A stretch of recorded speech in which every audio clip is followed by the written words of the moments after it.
That is it. What is Richard going to be using? And he opens up with a king's pawn, and Bibisara, well, she also opens up with her trademark Sicilian.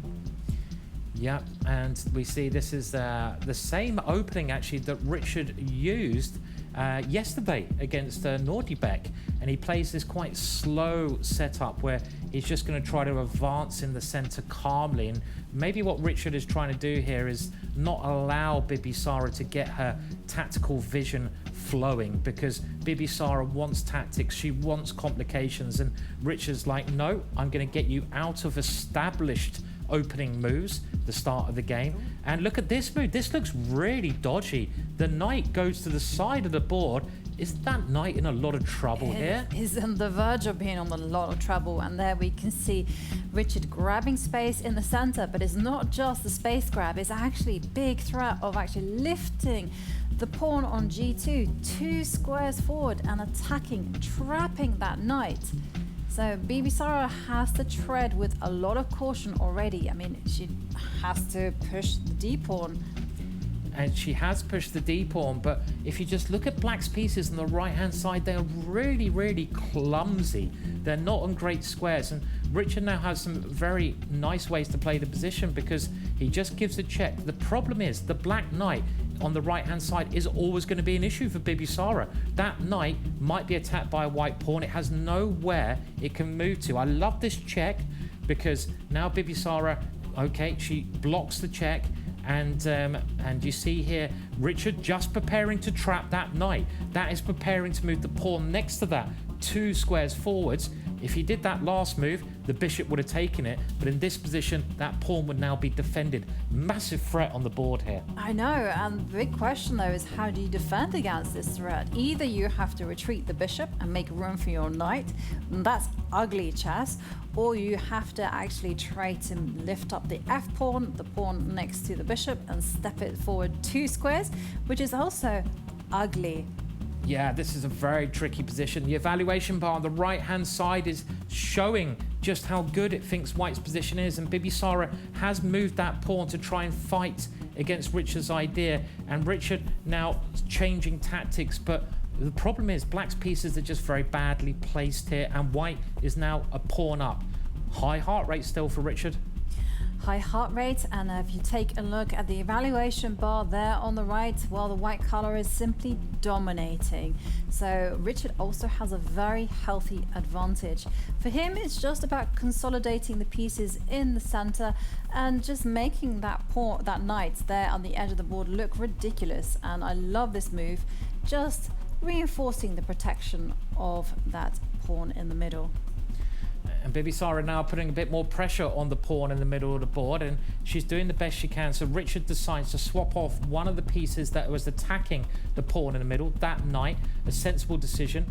Richard is a pawn up. He'd love to hang on to his extra pawn, and after queen takes, he'll probably move his pawn to defend that one, and his knight now has a beautiful square. Imagine that white knight, which is already in the battle, coming to the middle, attacking the queen. That would be a very scary move, and there is an idea here that you could play that and play g4 as well, but that's a bit risky. Richard calculating that idea now. He is definitely in calculation mode, and well, he actually decides not to defend that pawn and instead get the king to safety. So Bibisara, I'm sure she will grab the material, and this was his point, that he's just going to put his bishop in the middle of the board and just say, you know, that bad piece that you have there on the right, that knight, it ain't moving. And oh, Richard, tactical genius that he is, he ensures that black can't capture the pawn in the middle because the knight will just jump forward and attack the queen.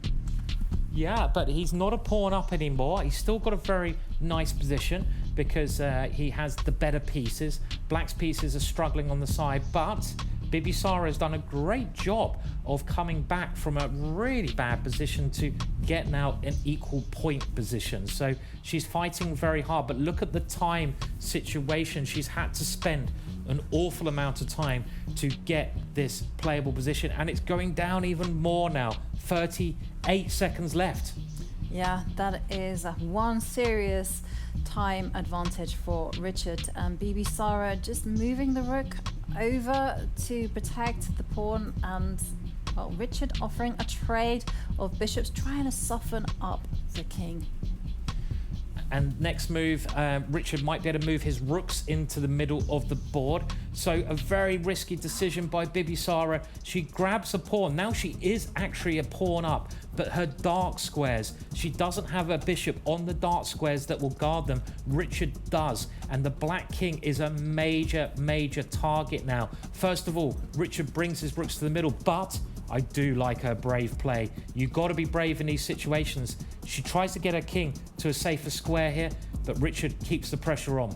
And finally, the knight gets out from its cage on the edge of the board, and I actually really like the way that she's been playing. Suddenly, the knight is there in the middle. It's an octo knight attacking the bishop, and Bibisara is going to back that up with pushing the e-pawn 2 squares forward, attack the queen, and suddenly Richard is in trouble.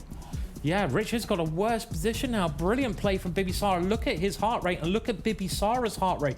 Bibisara's got into the zone. She's been playing great chess. Look at that determination on the face there. And Richard has to defend his bishop. That bishop was attacked, so he defends it with a pawn. And Bibisara can now, and she does, play the most aggressive move, taking the center. Look at Black's pawns in the center of the board. They are storming down with intent there. Yeah. And the queen has to make a move, and Richard just retreats. The big question for Bibisara, and she only has 9 seconds. Will she keep that knight in the center? Will she make some trades? Or is she going to develop her pieces? Depth. This is good. This is natural. And Bibisara just accepts that. Wow, actually, she lost her rook there.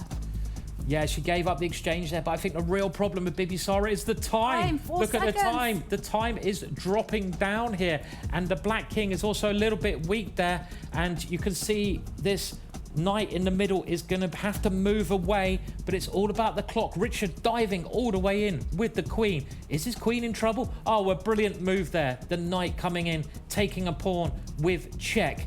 And this looks horrible for black. Yeah, not only is she material down, but Richard is now giving him a check, and now he's going to capture that with his rook. And the plan is simple. He just wants to put his rooks on the open line and just penetrate, put them on the row 7, and I think he can even give a check now and bank that extra material.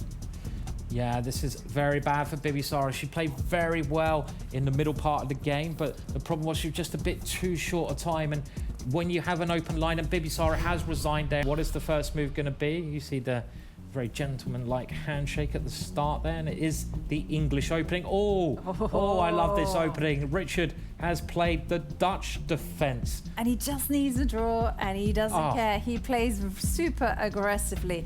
Now, the Dutch defense is a very risky opening because you cannot take pawn moves backwards.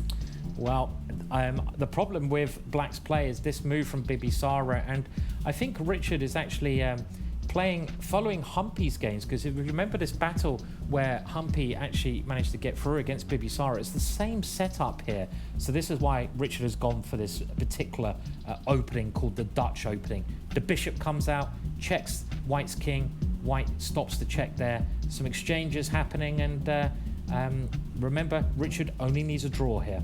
He does only need a draw, and he's taken a very maximalist approach here in the opening, grabbing the space in the center, and then with that pawn move he wants to just cement it, and that's why Bibisara also says no way, or not on my watch, and she is the one that pushes forward with that queen pawn.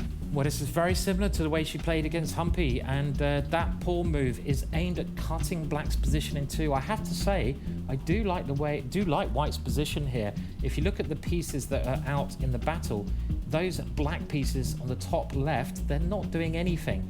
And White developing sensibly here. And maybe knight takes there as an option, but Bibisara decides to keep it simple and capture with the pawn. And this allows Richard a chance now to develop those pieces. Maybe Bibisara played a little bit too quick there. Perhaps, but you know, there was an advantage of actually capturing in the center this way, and there is an open line, and Bibisara puts a rook there, and Richard doing good things with the bishop, getting it into play. I'm expecting Bibisara to either cement, oh no, she instead issues a challenge in the middle of the board. A very standard move here from White, because This is aiming at opening up the position and trying to get white's bishop into the game. But I like this check because Richard may now be able to push this pawn forwards. This is a typical Richard move, attacking the queen, using his own pawn to cause chaos. That attacks white's queen. The white queen must move, and you can back that pawn up as well if you want to with a rook move. But no, the rook goes to another open line instead. Still very unclear though. Still very unclear, but it does feel that the tables have turned somewhat with Richard putting his pieces on very good squares, and it's difficult to come up with a positive plan for Bibisara. Remember, she is in a must-win situation. How is she going to improve her position? More importantly, how is she going to get her bishop out of his own cage? I like this move. This is a nice proactive move. Now the queen is threatening to take black's pawn. The computer doesn't like this move. You can see what I mean when I say the computer. The evaluation bar, our friend, the computer program, is saying that's a bad move.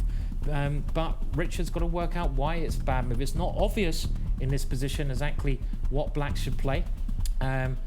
Maybe it's this move, grabbing a pawn there.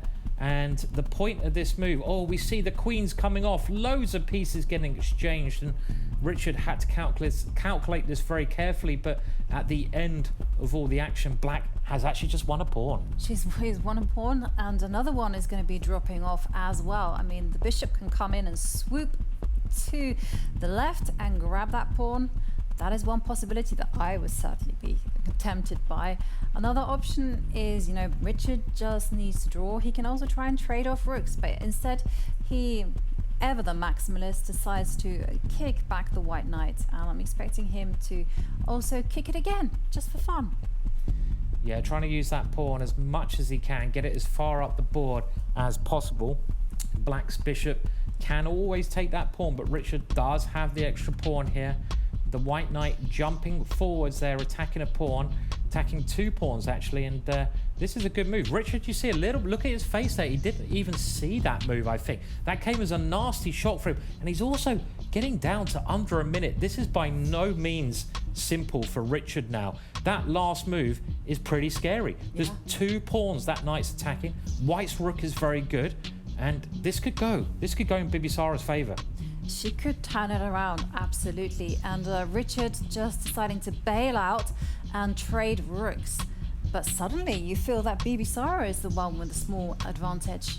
Definitely, Bibisara has certainly got a better position here. This is one of the best chances she's going to get to win a game. I think she should just go knight takes the pawn in the center and then get her bishop out. That's her only problem piece, is her bishop. She needs to move a pawn to give that bishop on the right hand side some breathing space. It's trapped. Untrap it, get the key and open the lock. Well, she plays it straight away. Also a decent idea there. Yeah, definitely very decent. After all, that pawn in the middle is not going anywhere.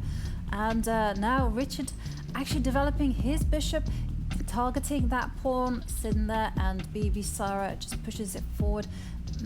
Somehow he feels like Richard is wriggling his way out of trouble. He has a choice. He could trade off pawns. He could also step that pawn that's under fire one square forward and then activate his knight. He's also got a bishop attacking the knight here, which is another move, and he's spending a lot of time here, under 30 seconds now, to work out what to do, and he just moves forwards. He's banking on the idea that that pawn will one day become a queen by going 2 squares forwards. He just needs to remove the blockader in front of that pawn, maybe with his knight there at some point. But again, this ending, there's a lot to play for, and Bibisara has a big time advantage. She does have a big time advantage, but the problem is that she doesn't have a straightforward plan. And whereas you can see what Richard is doing, and there you go, the knight has launched an operation to go and grab that pawn that is blockading its own far advanced pawn. It's going to spring to the edge of the board. That's the idea, and Bibisara coming back. She's gone a little bit on the defensive now, and Richard now using that extra pawn. And so far it's all okay for Richard. I think what Bibisara needs to do is just keep the pace up here. This is so important. Keep Richard under some pressure on the clock, but it's not easy to do so when your position is hard to calculate. And now Bibisara under 30 seconds, and she has a big decision. Does she introduce the king into the game? Does she get greedy? And no, she moves a knight, but doesn't this just allow Richard what he wants to do? Well, the knight had just come from this square, and now Richard can indeed. Oh, he plays a safety first move. I'm not sure about that one. They're both moving their kings. Richard can move his knight, I feel, to the edge. Okay, but also getting your king into the middle can't be a terrible idea, but I think there was a better option there. He can still do it now. He can actually go and target some of those pawns. And Richard, 7 seconds. Oh, he's got to move. Got to move. And this is where Bibisara can be very dangerous. She's a very, very quick player. And this could, all you need is one 3, mistake. 2, one 1. mistake in this position. He's got to move. He has moved. He's got 5 seconds left on the clock. He's got to play instantaneous chess here. Position looks good. Position does look good, but not any time on the clock. Anything can happen. And Bibisara attacking the pawn in the middle. Richard just ignores it, grabs the pawn. And Bibisara 1 pawn down, but still fighting. Oh. Still fighting here, but a great move from Richard there. This is trying to force more exchanges in the position, and those 6 seconds, they should be enough because he gets an extra 2 seconds every time he moves. And we saw some hesitation on Richard's part, but, well, he does have extra material and also extra time on the clock. And ooh, bit nervous there with that long-range bishop move, and the king is now coming forward. I'm expecting the a-pawn to start marching down the board, and it's a big ask for Bibisara to win this one. Yeah, and there you go. That last check was a killer move